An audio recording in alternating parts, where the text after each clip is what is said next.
She already decided she wants you. 5 minutes ago, maybe 10. The decision happened beneath her awareness, in the part of her mind she does not control. And now she is standing in front of you, asking a question that sounds completely ordinary. You answer it like it is ordinary. You give her facts, information, a polite response, and you watch something shift behind her eyes. Something closes. She smiles, says it was nice talking to you, and walks away. You will never see her again. What just happened? You failed a test you did not know you were taking. She asked you a question that sounded casual but carried the weight of everything. Your answer told her you did not understand, and a woman does not explain what a man fails to see. She simply leaves. This is the invisible tragedy playing out every single day for men over 40. Not because they lack value, not because women have stopped noticing them, but because the language of female desire changes as women mature, and most men were never taught to read it. I am going to teach you to read it today. Carl Jung spent decades studying the unconscious mind. He discovered that human beings communicate on two levels simultaneously. The conscious level uses words, facts, direct statements. The unconscious level uses symbols, patterns, and hidden tests. Women, Jung observed, are masters of unconscious communication. They say one thing and mean another, not from deception, but from psychological design. A younger woman might flirt obviously. She might touch your arm, laugh loudly, make her interest unmistakable. But a woman with experience, a woman who has been hurt, who has learned caution, who values herself, she operates differently. Her interest arrives disguised as curiosity. Her desire hides inside questions that sound innocent. And if you cannot decode those questions, you will miss opportunities that were already yours. Robert Greene wrote that the art of seduction requires understanding what is not being said. The surface conversation is never the real conversation. Beneath every interaction runs a current of unspoken evaluation. She is measuring you, testing you, watching how you respond to pressure, to intimacy, to the vulnerability she is quietly offering. Most men are deaf to this current. They hear words and respond to words. They miss the music playing underneath. Today, that deafness ends. Over the next 40 minutes, I am going to reveal 8 questions women ask when they are genuinely interested in a man but unwilling to risk direct rejection. These are not random questions. They follow a psychological sequence, each one probing deeper than the last. Here is how the sequence works. Questions 1 and 2 test the surface. She is checking whether you are alive, vital, present in your own existence. Questions 3 and 4 test compatibility. She is measuring whether your values and lifestyle could fit with hers. Questions 5 and 6 test emotional investment. She is determining whether you have depth, whether closeness with you would feel safe or chaotic. Questions 7 and 8 are decision points. By then, she has already made up her mind. Those final questions confirm or deny what she already suspects. The men who understand this sequence see opportunities everywhere. They recognize interest where others see only politeness. They respond with presence where others respond with information. Those men are rare. By the end of this video, you will be one of them. But I must warn you about something first. Nietzsche wrote that knowledge changes us. Once you see these patterns, you cannot unsee them. You will recognize them in past conversations. You will remember women who asked these exact questions and suddenly understand what you missed. That recognition might be painful. Accept it anyway. Because the alternative is continuing to walk through a world full of open doors, while believing every door is closed. Let us begin with the first question. And pay attention closely, because this one appears more often than any other, and failing it ends most connections before they begin. Question 1. You seem different from other men your age. When a woman says this, most men react in one of two ways. They either deflect with false modesty, saying something like, "Oh, I'm nothing special," or they puff up and start listing accomplishments to prove she is right. Both responses fail the test completely. Here is what she is actually doing. Schopenhauer understood that human beings are driven by will, a force beneath conscious thought that pushes us toward what we desire. When a woman tells you that you seem different, her will has already noticed something. She is not asking you to confirm it. She is watching to see if you will destroy it. The test is not whether you are different. The test is whether you need her validation to believe it. When you deflect with false modesty, you communicate insecurity. You tell her that you do not see your own value, which makes her question whether she should see it either. When you puff up and prove yourself, you communicate neediness. You tell her that her opinion determines your self-worth, which transfers all power to her and eliminates the tension that attraction requires. The correct response requires what Jung called integration. The integrated man holds opposites together without contradiction. He can acknowledge a compliment without becoming dependent on it. He can accept praise without performing gratitude. Here is what that sounds like in practice. She says you seem different. You hold her gaze for a moment. You do not rush to fill silence. Then you say something like, "I've had time to figure out what matters." Or, "I stopped trying to be like other men a long time ago." Notice what these responses do. They accept her observation without seeking approval. They imply depth without explaining it. They create curiosity about what you mean while demonstrating that you do not need her to understand. I knew a man named Victor, 61 years old, retired architect, sharp dresser, calm energy.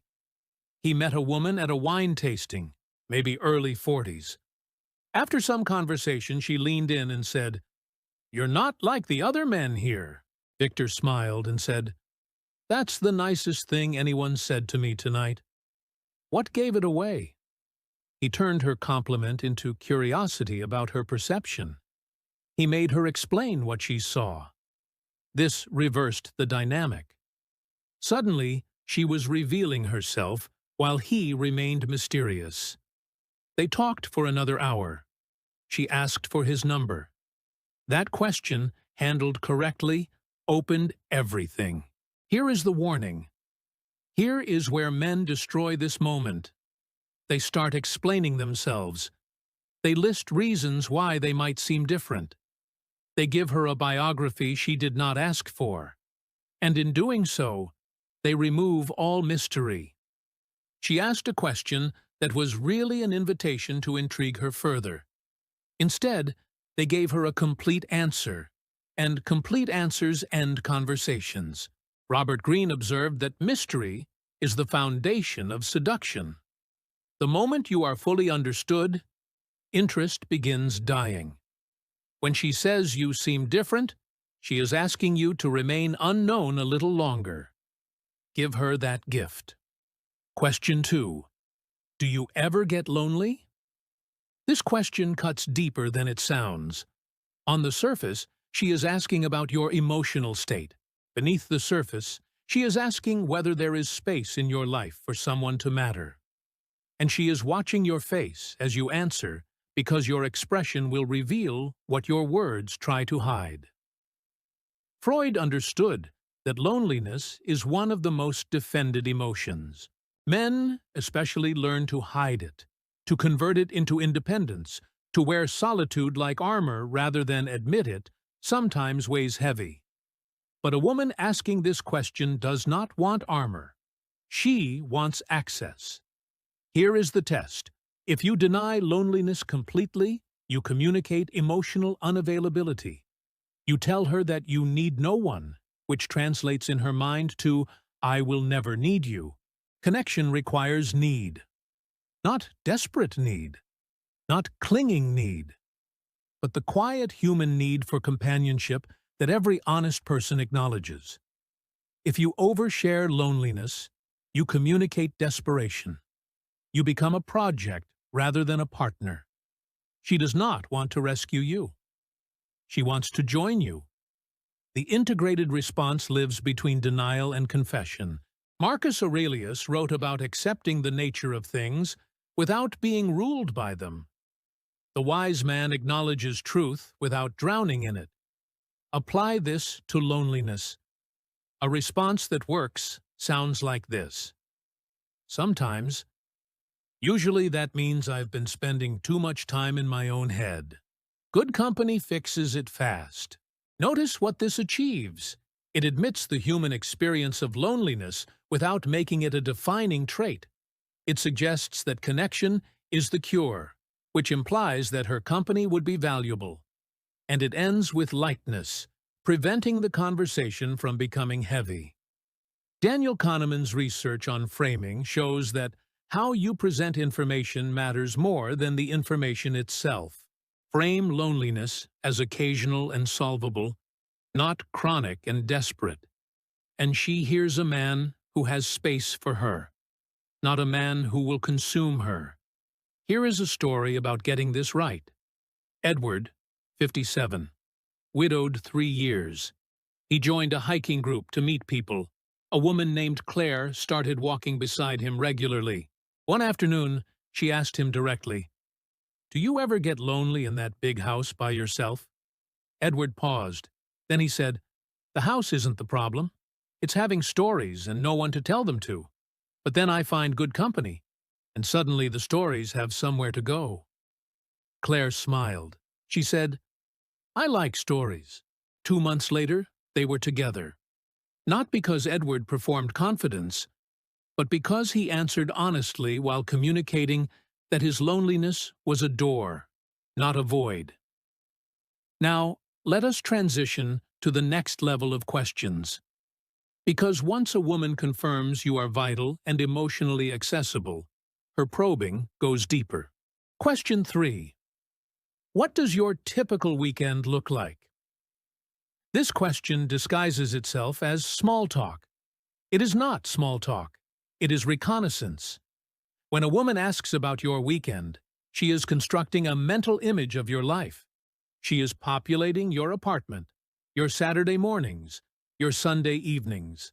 She is checking whether her presence would fit into that picture or clash with it. Machiavelli wrote that wise men observe not just what is said, but what is intended. Her intention is not to gather scheduling information. Her intention is to determine lifestyle compatibility without asking directly.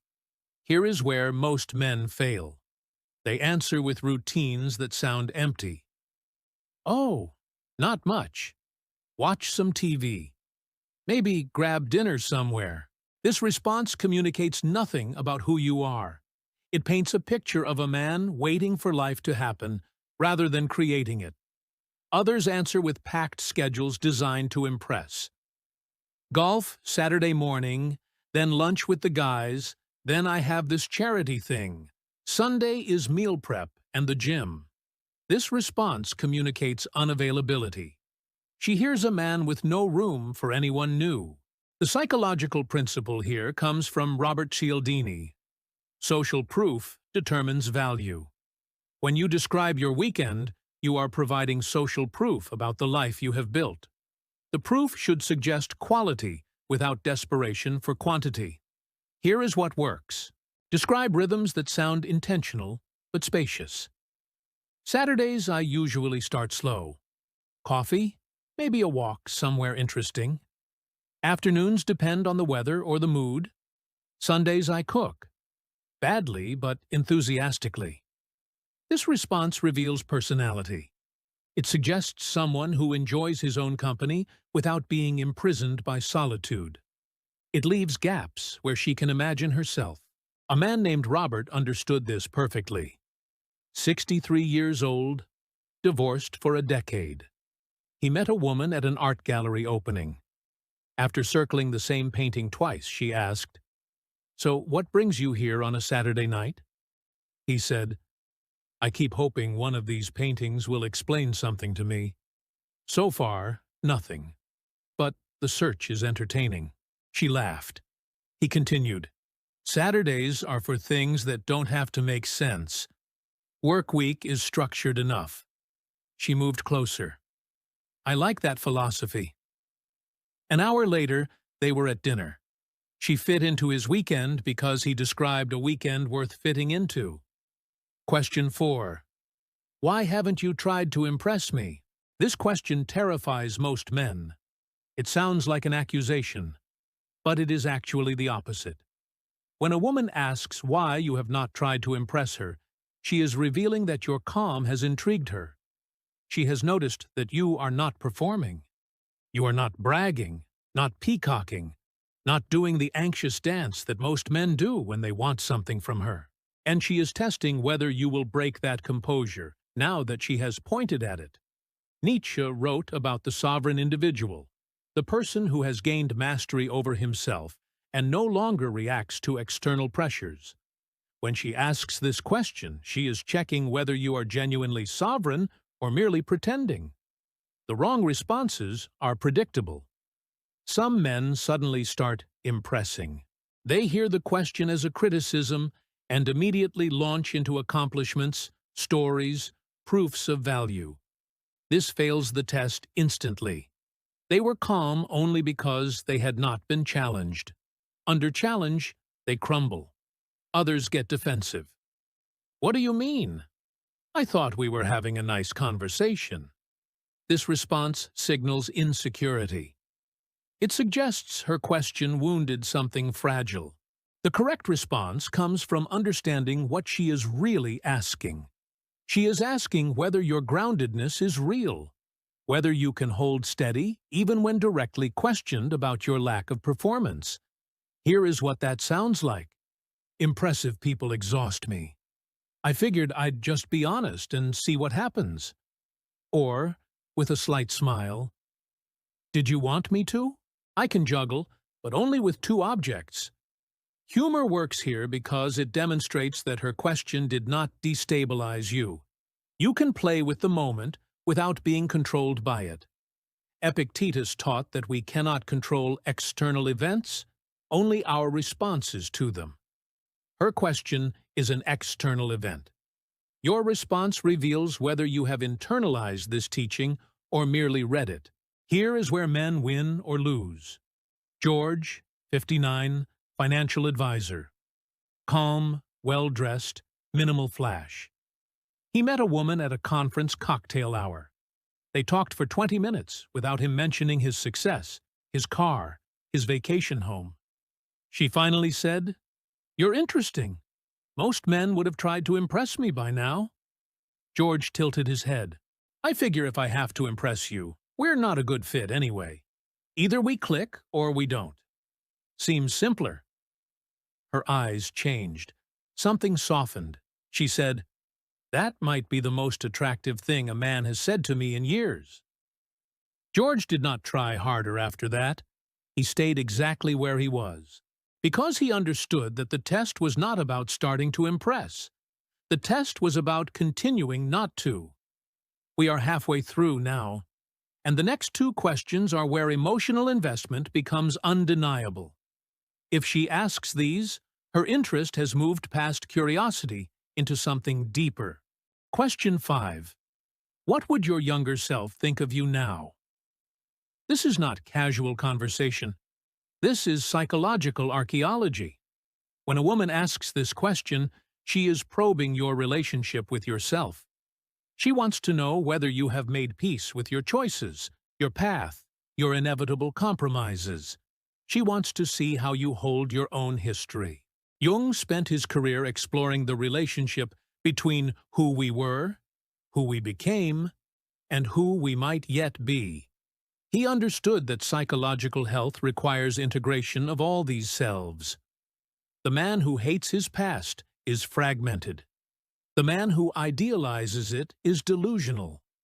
The healthy man holds his past with compassion, while continuing to grow. She is checking which kind of man you are. Here is the trap most men fall into. They answer with regret. My younger self would be disappointed. I didn't accomplish what I planned. I made mistakes. This response communicates unresolved pain. It tells her you are still fighting battles with yourself, which means any relationship will inherit those battles. Or they answer with defensive pride. My younger self would be impressed. Look at everything I've built. This response communicates insecurity disguised as confidence. It sounds like you are still trying to prove something to a version of yourself that no longer exists. The integrated response holds complexity. It sounds like this. I think he'd be confused at first. The path didn't look like either of us expected. But after I explained it, I hope he'd understand why the detours mattered. This response acknowledges that life surprised you without suggesting victimhood. It implies growth without demanding credit for it. It treats your younger self with kindness rather than judgment or need. Schopenhauer wrote that life can only be understood backwards, but must be lived forwards. Your answer to this question reveals whether you have achieved that understanding or are still resisting it. A man named Franklin handled this beautifully. 64 years old, former teacher turned business owner. A woman he met at a dinner party asked him, "If you could go back and talk to yourself at 25, what would you say?" Franklin thought for a moment. Then he said, "I'd tell him to worry less. Everything he's afraid of either won't happen or won't matter. And the things that actually change his life, he can't predict anyway. So just stay curious." She leaned in. "That's beautiful. I wish someone told me that when I was 25. Franklin smiled. "I'm telling you now." That exchange led to coffee. Coffee led to dinners. Dinners led to something real, because Franklin demonstrated that he had processed his life into wisdom, not bitterness. Question 6. Do you think we'd get along outside of here? Stop. If she asks this question, understand what just happened. She has moved past evaluation. She is now imagining a future where she sees you again. She is testing whether that future exists in your mind too. This is not a question about compatibility. This is an invitation disguised as a question. Robert Greene wrote extensively about the importance of recognizing invitations. Most seduction fails not from lack of attraction, but from missed invitations. She opens a door, he does not walk through it, and both pretend nothing happened. Do not miss this door. Here is what most men do wrong. They hedge. Yeah, maybe. I guess we'd have to see. This response communicates uncertainty. She took a risk by asking, and hedging punishes that risk. She will not take another. They overcommit. Absolutely. We should definitely hang out. What's your number? When are you free? This response communicates desperation. It floods the moment with pressure and removes the tension that attraction requires. The correct response matches her energy precisely. She took a small risk. You match it with a small risk. I think we would, and I'd like to find out. Simple. Direct. No desperation, no hedge. Just mirrored interest with the confidence to state it. Cialdini's principle of reciprocity applies here. When someone invests in you, matching that investment builds connection. Underinvesting breeds resentment. Overinvesting breeds discomfort. Match precisely. Here is a warning about this moment. If you fail question 6, the remaining questions will never come. She has extended herself. If you retract, she learns that extending is unsafe.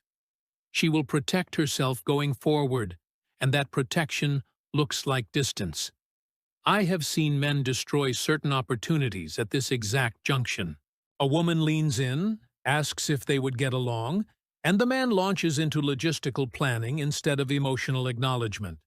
He hears the question as practical when it was vulnerable. Acknowledge the vulnerability first. Logistics come later. Now, before we continue to questions 7 and 8, let me pause here. If you are watching this video, you are learning distinctions that most men never access. This channel exists to reveal what others hide, the psychological patterns beneath surface interactions, the dark psychology that governs human connection. Take a moment to subscribe. Hit the notification bell. Because what comes next goes deeper than anything we have covered, and this is the content that transforms how you see every interaction. Let us continue. Question 7. What are you actually looking for? When she asks this, the testing phase is nearly over. She has gathered enough data. Now she wants clarity. This question is direct, and it requires a direct answer. But not the direct answer most men give. Here is the mistake. Men answer with categories. I'm looking for someone kind, intelligent, attractive, with similar interests. This response sounds reasonable. It is also completely useless. It describes no one specific. It reveals nothing about what actually matters to you. It sounds like a job posting rather than a human desire. Jung wrote about the anima, the feminine aspect within every man that he projects onto actual women. When you describe what you are looking for, you reveal your anima. And if your anima is a list of generic traits, she learns that you do not actually know yourself well enough to know what you need. The better response comes from genuine self-knowledge. It sounds like this. I want someone I don't have to perform for. Someone who makes ordinary moments feel worth paying attention to.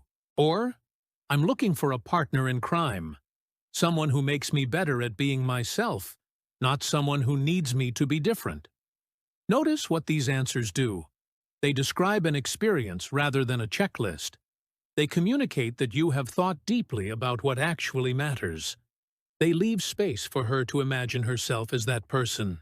Schopenhauer observed that we do not love people for their qualities. We love them for how they make us feel. When you describe what you are looking for, describe feelings, not features. Here is the trap. Some men, trying to seem deep, answer with excessive vulnerability. I'm looking for someone to heal with. Someone who understands my wounds. This response communicates emotional labor. She hears a project, not a partnership. Balance depth with groundedness. You can have needs without being needy. You can desire connection without being incomplete. A man named Samuel navigated this perfectly. 58 years old, architect. A woman asked him what he was looking for after 3 dates of clear chemistry. Samuel said, "Honestly, someone who makes me want to come home. Everything else is negotiable." She reached across the table and took his hand. That might be the most romantic thing anyone has said to me. He meant it. She felt that he meant it. And meaning creates connection that performance never achieves. Question 8. Why do I feel so comfortable with you? This is the final question. And it is not really a question at all. When a woman says this, she is not asking for analysis. She is confessing. She is telling you that something has happened inside her that she did not plan, did not expect, and cannot fully explain. This is surrender before the word is ever spoken. Freud understood that comfort with another person comes from unconscious recognition. Something in her nervous system has identified something in yours. Ancient patterns have aligned. She feels safe in a way that bypasses rational evaluation. Your response to this moment will determine whether the surrender completes or reverses. Here is what destroys it. Explaining. Well, I try to be easy to talk to. I've done a lot of work on myself. This response intellectualizes a moment that requires presence. She did not ask you to justify her feeling. She asked you to be in it with her, deflecting. I don't know. I'm not that special. This response rejects her experience. She just told you something real about herself, and you told her she was wrong to feel it. The correct response requires no explanation. It requires acknowledgement. I feel it too. 3 words. Then silence. Let the moment exist without rushing to fill it. Jung wrote about synchronicity, the meaningful coincidence of inner and outer events. When 2 people feel unexpected comfort simultaneously, that is synchronicity. It is not to be explained. It is to be honored. A man named Theodore understood this. 62 years old, Professor. After a long evening with a woman he met at a lecture, she paused mid-sentence and said, I don't know why I feel like I can tell you anything. Theodore did not analyze. He did not deflect. He held her gaze and said, Then tell me anything. She did. For the next 3 hours. By the end of the night, something had shifted permanently. Not because he had technique, because he had presence. That is the difference between men who understand this material and men who merely read it. Understanding requires embodiment. You cannot perform presence. You can only develop it. We have covered all 8 questions, but we are not finished, because understanding the questions individually is not enough. The power comes from understanding the pattern beneath them. Now I am going to show you something that connects everything. These 8 questions are not random. They follow a psychological sequence that maps directly onto the stages of female attachment. Understanding this sequence gives you something far more valuable than memorized responses. It gives you the ability to recognize where any woman is in her evaluation of you. Robert Greene described seduction as a process, not an event. It unfolds through stages, each building on the last. Skip a stage, and you trigger resistance. Push too fast, and you create discomfort. But move through the stages with awareness, and attraction builds inevitably. Here is the sequence. Stage 1. Vitality Assessment. Questions 1 and 2 belong here. She is checking whether you are alive, present, engaged with your own existence. The question, "You seem different," tests whether you carry energy worth being around. The question, "Do you ever get lonely?" tests whether you are emotionally accessible or walled off behind defenses. At this stage, she is not yet imagining anything with you. She is simply determining whether you merit further attention. Most men fail at stage 1 because they do not realize it is happening. They answer casually, revealing that they have not thought about themselves deeply enough to respond with substance. Stage 2. Compatibility Mapping. Questions 3 and 4 belong here. She is now constructing a mental model of your life. The weekend question populates your days with activities, rhythms, spaces. The question about not trying to impress tests whether your groundedness is real or performed. At this stage, she is imagining whether her presence would fit with yours. Not romantically yet. Practically. Energetically. Could she exist in your world without friction? Men fail at stage 2 by either revealing emptiness or revealing overcrowding.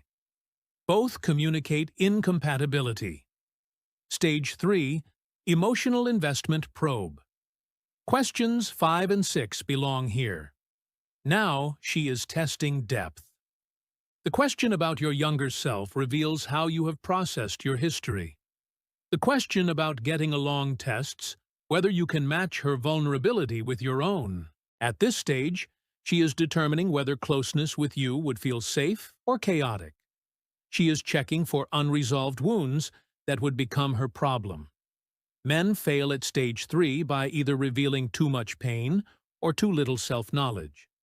Both communicate emotional unavailability. Stage 4.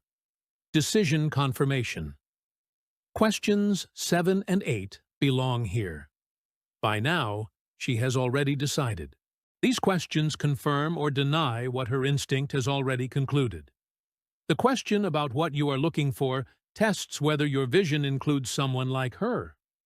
The confession of comfort tests whether you can receive her surrender without destroying it. Men fail at stage 4 by not recognizing that the decision is already made. They keep trying to impress when acceptance is the only appropriate response. Now, here is the crucial insight. Daniel Kahneman's research on decision-making shows that humans decide emotionally and justify rationally. By stage 4, her emotional decision is complete. Every question after that is her rational mind catching up to what her feelings already know. This means that if you reach stage 4, you have already succeeded. The only way to fail is to destabilize what is already stable, to inject doubt where certainty has formed, to perform when presence is required. Machiavelli wrote that fortune favors the bold, but he also wrote that knowing when to act and when to wait is the essence of wisdom. Stage 4 requires waiting, receiving, allowing. Most men cannot do this. Their anxiety about outcomes makes them push harder precisely when they should relax. They try to secure what is already secured, and in doing so, they unsettle it. Here is what mastery looks like. The master recognizes which stage he is in. He calibrates his energy accordingly. In stage 1, he demonstrates vitality. In stage 2, he reveals compatible lifestyle. In stage 3, he shows emotional depth. In stage 4, he receives. Each stage has its appropriate energy. Mismatching energy to stage creates friction. Matching energy to stage creates flow. This is why some men seem effortlessly attractive. They are not performing techniques. They are reading stages and responding appropriately. The woman experiences this as being seen, being understood, being met exactly where she is. Contrast this with men who use one energy regardless of stage. They are always trying to impress, or always holding back, or always pushing forward. These men create constant friction because their energy does not match the moment. I want to be clear about something. This framework is not manipulation. It is awareness. Manipulation seeks to control outcomes. Awareness seeks to understand reality. When you understand the stages of female attachment, you can respond truthfully and effectively to what is actually happening rather than reacting blindly to what you imagine is happening. Nietzsche distinguished between the will to power and the will to dominate. The will to power is creative. It seeks to become what you are capable of becoming. The will to dominate is destructive. It seeks to control others.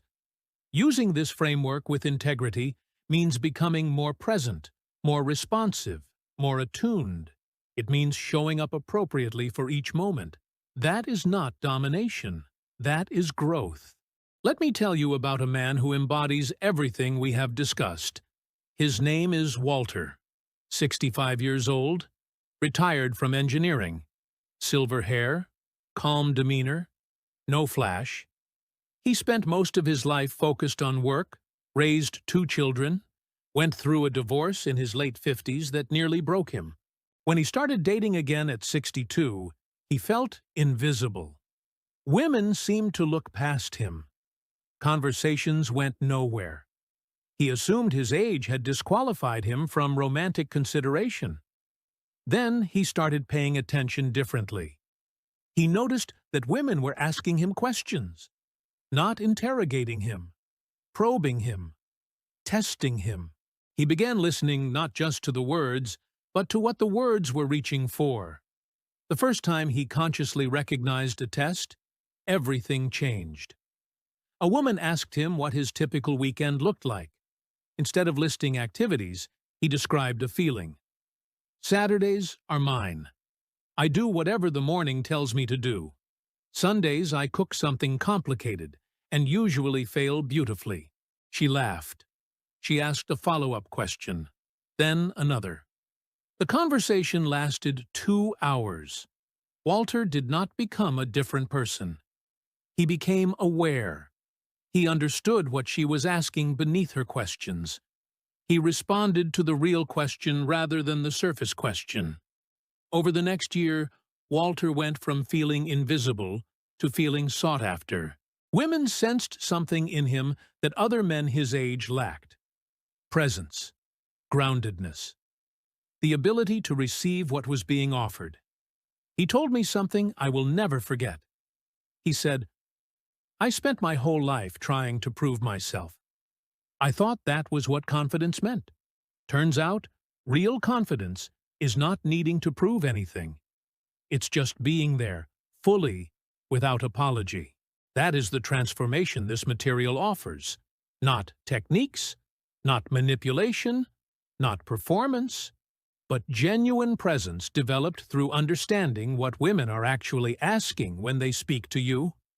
Jung believed that consciousness itself was the goal of human life, to become aware of what was previously unconscious, to bring pattern into the light where it can be understood and integrated. You have spent the last 40 minutes developing that awareness. You now know that questions are not just questions. They are tests, probes, invitations. You know that women communicate on two levels, and that the surface conversation is never the real conversation. You know the 4 stages of female attachment and the appropriate energy for each. This knowledge changes you, not because you will memorize responses, but because you will start noticing what you previously missed. You will hear the music beneath the words. You will respond to reality rather than imagination. And here is what happens when you do that consistently. Women feel it. They cannot articulate what they feel, but they feel it. They describe you as different, as present, as someone who actually listens. They lean in rather than pull back.